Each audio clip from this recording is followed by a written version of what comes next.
Comment guérir l'anxiété chez nos enfants?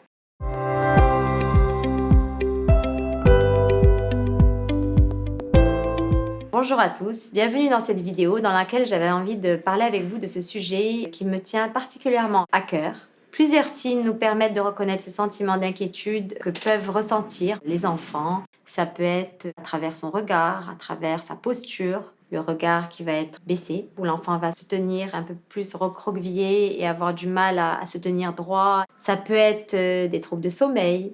Ça peut être aussi des crises de colère. Je ne sais pas si vous avez déjà vécu ça. Il va avoir du mal en fait à gérer ses émotions. Et en fait, c'est des peurs qui l'envahissent, mais il n'a pas le contrôle dessus. Et cette anxiété peut être tellement importante que ça peut aussi déclencher des phobies scolaires où l'enfant va justement refuser d'aller à l'école et avoir un blocage. C'est-à-dire que les enfants qui vivent une très grosse anxiété vont même avoir peur du regard des autres, peur que la maîtresse les juge, peur que la maîtresse leur fasse une remarque. Donc c'est important, je pense, aujourd'hui qu'on parle de ce sujet et essayer de comprendre en fait d'où viennent ces peurs et comment aider l'enfant à mieux les maîtriser. Les causes peuvent être nombreuses. Ça peut être le changement d'école, ça peut être peut-être une séparation entre les parents, ça peut être des problèmes d'adaptation à l'école et aussi bien sûr un environnement insécure parce que quand l'environnement n'est pas rassurant, quand l'enfant ne se sent pas en sécurité dans un cadre, il va avoir plusieurs comportements qui peuvent être inappropriés et l'enfant va tellement intérioriser ce qu'il ressent que ça peut déclencher beaucoup d'angoisse. Et nous en tant que parents, c'est vrai qu'on est tellement pris en fait dans notre quotidien,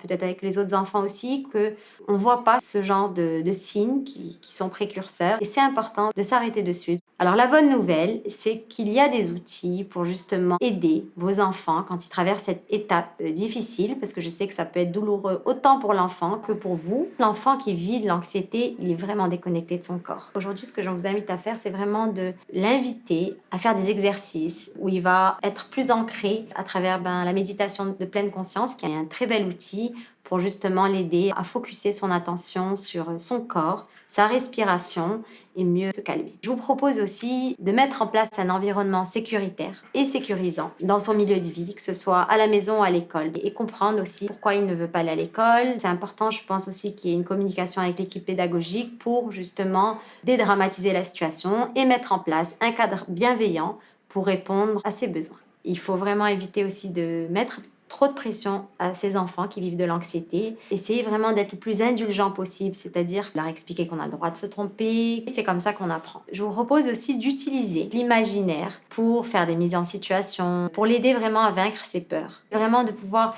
accueillir ses émotions. Par exemple, s'il vous dit qu'il a peur, s'il vous dit qu'il est inquiet par rapport à quelque chose, donc vraiment ne pas minimiser ce qu'il ressent, accueillir ses émotions, les nommer avec lui, mais sans le surprotéger, parce que quand on est trop derrière, en fait, on leur rend pas service, on les laisse pas exprimer leurs besoins, parce qu'ils vont s'habituer à ce que maman soit toujours derrière ou papa soit toujours derrière pour répondre à ses besoins. Donc, leur laisser cet espace justement où ils vont pas se sentir trop protégés. Les enfants qui vivent de l'anxiété, ce sont des enfants qui ont besoin aussi d'être encouragés, valoriser leur bon comportement, c'est-à-dire mettre l'accent sur ce qu'ils font de bien, et leur donner beaucoup d'amour. Je pense que l'amour, c'est l'ingrédient qui va leur permettre justement de prendre confiance en eux, de retrouver justement ce sentiment de paix pour retrouver plus de plaisir, pour repartir à l'école en toute sérénité. Si vous voulez en savoir plus, n'hésitez pas à me contacter en message privé par rapport aux séances d'accompagnement que je propose. Merci de m'avoir écouté et je vous dis à très bientôt pour une prochaine vidéo.